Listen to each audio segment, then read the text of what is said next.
Hello and welcome to the video. Leeds United are reportedly set to lose two club legends at the end of this season, and that could have a big impact not in terms of on-pitch stuff, but emotionally for the fans. In addition to that, 3 Leeds players have hit the Championship Team of the Month, and there's a full debut coming for a new signing. But first, I would hugely appreciate if you could subscribe. It's just one click, and it's very easy to do, and I much appreciate it. Cheers. You might also notice that I'm wearing my dressing gown. It's very cold, and I can't be bothered putting the heating on. Anyway, diving into the news, Leeds United have claimed 3 spots in the Championship Team of the Month, and that took me a little bit by surprise because for some reason, a lot of Leeds players aren't making it in the Championship Team of the Weeks because reasons, I don't know, statistically, I guess we're not doing that impressively, but I've not seen Joe Rodon in any of those, but finally, he has gotten his recognition by being in the Team of the Month from WhoScored.com. That's probably why. He doesn't have that much to do in terms of challenges. He doesn't have that much to do in terms of interceptions, in terms of blocks, because we're so effective at keeping the ball in front of us and retaining possession rather than having to do the tackly stuff. In addition to that, Dan James and Junior Firpo have completed the Leeds trio in there.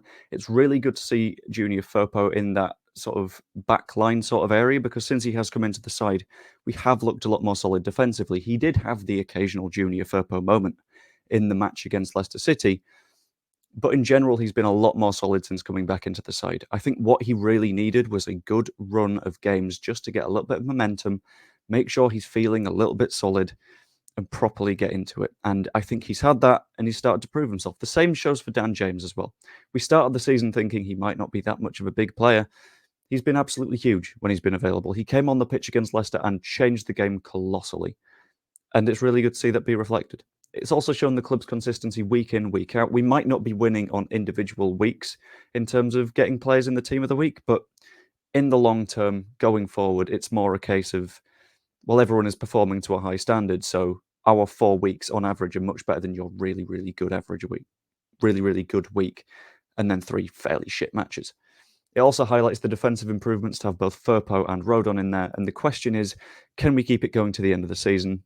Let me know what you think in the comments down below, and whilst you're there, drop a like. It's always massively appreciated, and if you've enjoyed any of the video, then you might as well. Anyway, next bit of news, there is likely to be a full debut for a relatively new Leeds United signing. Leeds, as we learned in Daniel Farke's press conference yesterday, are dealing with a lot of injuries and a lot of knocks.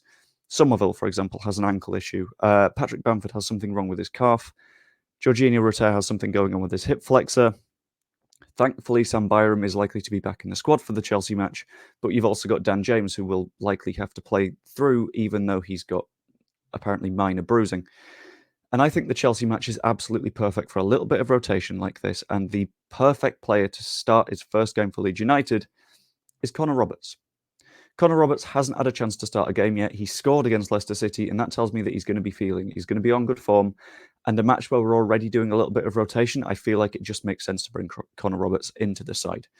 Specifically, how you fit him in is a good question. I've not really thought that one through yet. I'm going to do a match preview tomorrow morning, so hopefully watch that. Find out what your predicted lineup is from that. I'm also going to use your comments from the last video to sort of form it. But I think he brings quite a lot to the first team. He brings a lot of aggression. He brings a lot of experience. And having both of those things in an FA Cup match against Chelsea, who are some pretty big rivals for Leeds United, will be incredibly important. It will be a way of sort of pumping up the team, making sure that everyone is feeling it, everyone's in the right mood, and we are pushing on to secure, I was going to say all 3 points. It's not 3 points, is it? It's a spot in the quarterfinal of the FA Cup. But that is something that a lot of Leeds fans haven't seen before, and it would be absolutely spectacular if we could do that. But now we get into the main bit of news, and there are 2 club legends that are set to depart the side at the end of the season. Leeds United have some pretty major contracts expiring in the summer, and whilst we've done a lot of work on contracts so far this season, we're reportedly in discussions with Willie Gnonto to extend his, even though that's apparently not been signed yet. We've extended Archie Gray's to make sure that he stays at the club for a little bit longer. We haven't done that with a couple of fundamentally important players, the first of them being Stuart Dallas. He's very likely to leave because ever since that challenge on Jack Grealish, he has been broken. His long-term fitness means that he's not been available at all under Daniel Farke for most of last... Was it all of last season or most of last season? Either way, that's a long-ass time to be out. The majority of his contract off the top of my head, and it means that it's just not viable to say, Stuart, would you like another contract? Maybe there's a way of saying, We can keep him around as maybe a learning member of the coaching staff, or keep him around as trialist free agent on a lower wage or per appearance or something like that. But financially, when PRS is potentially a big issue for Leeds United if we don't go up, retaining Stuart Dallas feels like it would be a little bit more of a cost than it's worth. And as much as I'd love to keep him, it doesn't feel doable. He might not play for Leeds United again at all because of the status of his injury, but I hope if he's at all fit by the end of the season, maybe he can get a little bit of time in that Southampton match. That would be honestly fantastic, and it would mean quite a lot to fans, and I'm assuming him. In addition to that, you've got Liam Cooper, whose contract with the club is running low. He's had incredibly minimal minutes so far this season. I would argue that he's fourth choice centre-back at the moment behind Rodon, Ampadu, Strauch, then it's Cooper, and then it's Cresswell. And for a fourth choice centre-back, when their contract's expiring, it's really hard to justify giving him a new one unless he's happy to take a wage cut or something like that.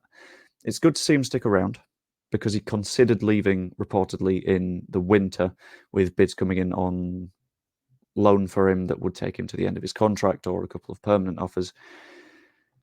And Phil Hay has stated that both are likely to depart, and although it is upsetting that both of them are likely to leave Leeds United, it feels like it's the right thing.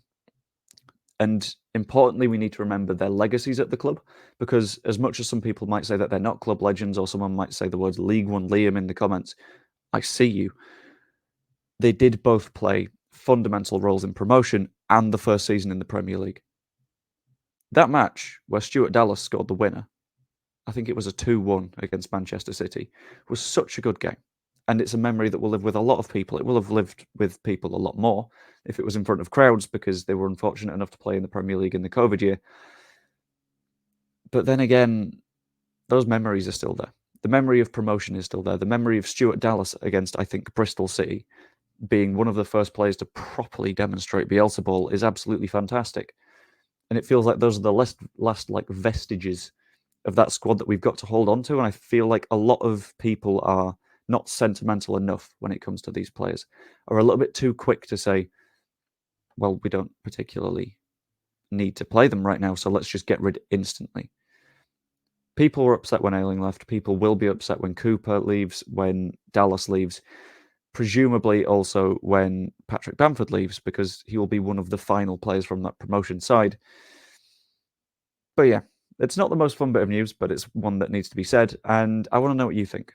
Do you think we should try and offer them a contract extension? Do you think that we should just let them go at the end of their contracts because they don't have that much to do with the current squad? I mean, shit, do we give Liam Cooper a testimonial? That's another pretty good question. Either way, hope you enjoyed the video. Let me know what you thought in the comments down below. Like, subscribe, all that good stuff. You could even become a channel member. I think it's something like 99p a month or something that I set the lowest tier at, so it costs very little. But either way, hope you enjoyed. I'll see you later.